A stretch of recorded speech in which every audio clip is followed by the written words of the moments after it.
اکثر ایک چیز پوچھی جاتی ہے کھانے کے بعد پانی پینا.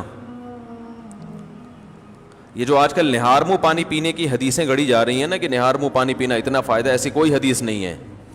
ہمارے علم میں نہیں ہے کہ نبی صلی اللہ علیہ وسلم نہار منہ پانی پیا کرتے تھے. نارمل زندگی گزارنی چاہیے اچھے بچوں کی طرح. صبح صبح اٹھ کے گھڑے پہ جا کے یہ فریج پہ بوتلیں نکال کے پینا جبکہ پیاس بھی نہیں لگ رہی. تو ڈاکٹروں کی تحقیق ہوگی، مگر یہ تحقیق بعد میں بدل بھی سکتی ہے. بہت ساری تحقیقات بدل گئی ہیں. تو نیچر سے کبھی نہ ہٹو، سمجھ رہے ہو. صبح اٹھو اچھے بچوں کی طرح، اپنا نماز نہ دھو کے نماز پڑھو. جب بھوک لگنا شروع ہو جائے تو کھانا کھا لو. پیاس لگنا شروع ہو جائے تو بولو بھائی پانی پی لو. بس اس طرح ہنسی خوشی زندگی گزارو اور تھوڑا ایکٹیویٹی رکھو، کوئی بھاگم دوڑم، کچھ چلت پھرت رکھو، فٹ فاٹ رہو گے انشاءاللہ. بھیلا وجہ اٹھ کے پانی چڑھا رہا ہے. کئی لوگ مبتلا ہو چکے ہیں اس میں. فائدے ہیں اس کے، میں نہیں کہتا کہ فائدہ نہیں ہے، سائیڈ افیکٹ بھی ہیں. جو بھی کام آپ ایک نیچرل لائف سے ہٹ کے کرو گے نا، اس کے جہاں فائدے ہوں گے وہاں کچھ ایسے نقصان ہو رہے ہوں گے جو آپ کو بعد میں پتہ چلیں گے. اور بعض نقصان تو ایسے ہوتے ہیں جو پتہ ہی نہیں چلتے کہ یہ اس کی وجہ سے ہوئے ہیں. اس لیے نارمل اچھے بچوں کی طرح زندگی گزارنی چاہیے. کوئی بیماری ہو، اس بیماری میں ڈاکٹر بطور دوا کے تجویز کرے تو ٹھیک ہے. کوئی بیماری ہو گئی نا آپ کو، اس میں بطور دوا کے، بطور علاج کے، وہ ایک الگ چیز ہے، وہ ٹھیک ہے. لیکن نارمل آدمی کو، جوان آدمی کو ایسی ایکٹیویٹیز نہیں کرنی چاہیے. اچھے بچوں کی طرح سیدھا تمیز سے، جیسے اس کے باپ دادا زندگی گزارتے آئے تھے. جانوروں کو دیکھا کبھی صبح اٹھتے ہی پانی پی رہے ہو جا کے؟ ہیں صبح اٹھتے ہی سارے جانور، ان کو کیا چاہیے؟ بھوک لگنا شروع ہوتی ہے، کھانا کھاتے ہیں. تو نبی اسی طرح یہ بھی بہت ہے کہ کھانے کے بعد پانی نہ پیو، کھانے کے بعد پانی نہ پیو. سنا ہوگا آپ نے، سب سنتے ہیں کھانے کے بعد پانی زہر ہے، یہ ہے، فلانا ڈمکانا ہے. اس بارے میں کچھ لوگ حدیثیں بھی بیان کرتے ہیں. نبی صلی اللہ علیہ وسلم کی سیرت جب ہم دیکھتے ہیں تو آپ صلی اللہ علیہ وسلم نے کھانے کے بعد پانی پیا بھی ہے، عمل سے بھی ثابت ہوتا ہے کہ پانی پیا ہے. اور نبی صلی اللہ علیہ وسلم نے جو قولی حدیث ہے اس سے بھی پتہ چلتا ہے کہ کھانا اور پانی ساتھ ساتھ ہیں. ابھی آدھا کلپ نہ بنانے، پورا ہونے دیں، تو ایسا نہ ہو آدھا کاٹ کے پیش کر دے. دیکھو حدیث میں آتا ہے رسول اللہ صلی اللہ علیہ وسلم گھر سے نکلے، شدید بھوک تھی آپ کو، شدید بھوک، پریشان ہو کے گھر سے نکلے.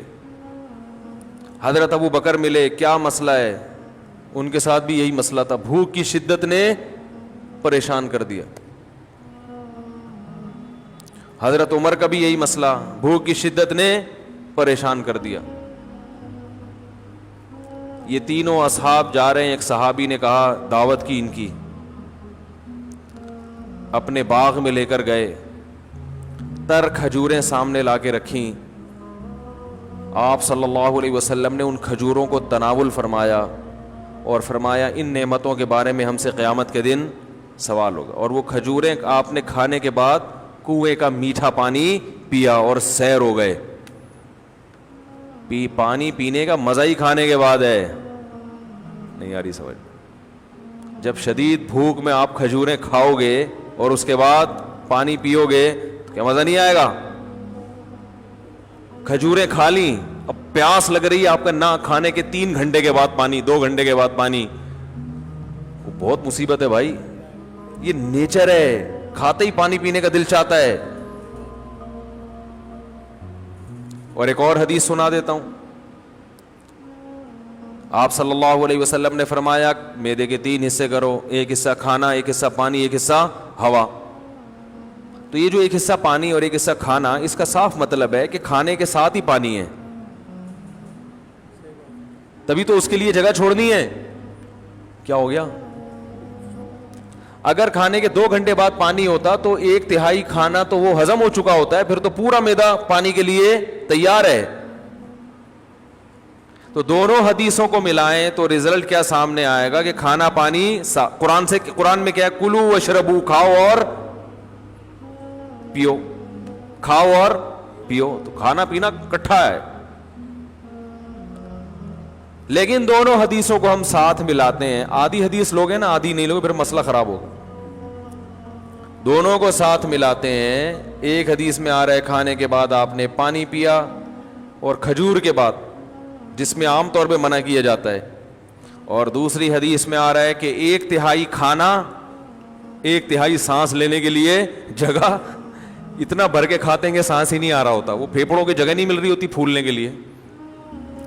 اور 1/3 پانی. تو پتہ یہ چلا کہ یہ پیشکش اس کے لیے ہے جو 1/3 کھانا کھاتا ہے. سمجھ میں آ رہی ہے بات؟ اتنا کھانا کھاؤ کہ پانی کے لیے جگہ ہو.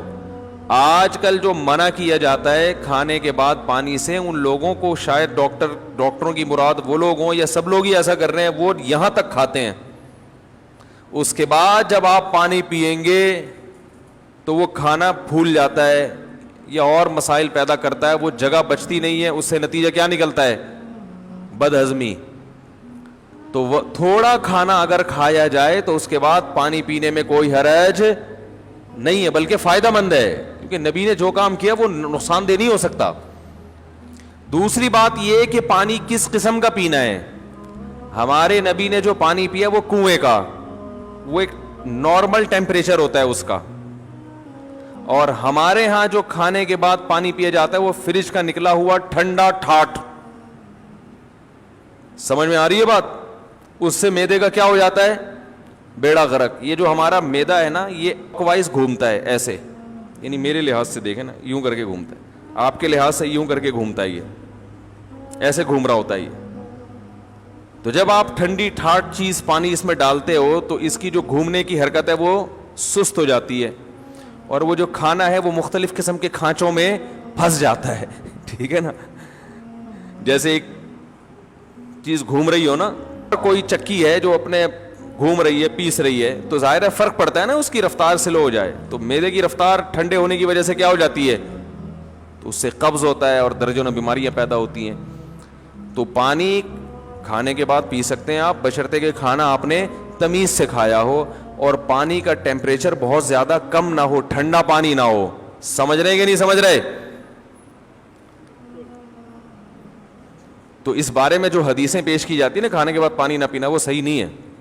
اور اگر گرم پانی پیا جائے جو چولہے کا گرم ہو, وہ تو ہاضمے میں اور مدد دیتا ہے, جو قہوہ جسے کہتے ہیں, وہ تو اور تھوڑی مدد دیتا ہے ہاضمے میں. لیکن میں نوجوانوں کو کہتا ہوں وہ نہ پئیں, تمیز سے زندگی گزاریں, بس پانی پئیں آرام سے.